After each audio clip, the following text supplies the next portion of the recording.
talaga dyan sa mga politiko talaga.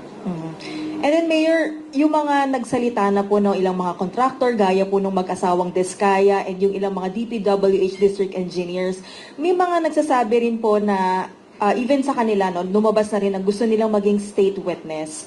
But yesterday, Pasig City Mayor Vico Soto is saying na hindi sila dapat na payagan na maging state witness because kumbaga in one way or another, nag-benefit din sila. Sir, kayo, ano po yung tingin nyo doon sa mga nagsasalita ngayon dito sa mga pagdinig sa Kongreso? Dapat bang pagkatiwalaan sila para maging state witness? Okay. Hindi dahil kriminal ang isang tao, hindi na siya credible na witness. Di ba?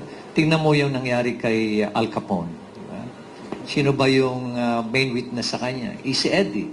Si Eddie has been a criminal. Siya yung accountant, siya yung finance, siya yung budget officer, kumbaga. Diba? Siya yung finance officer. But he testified. No?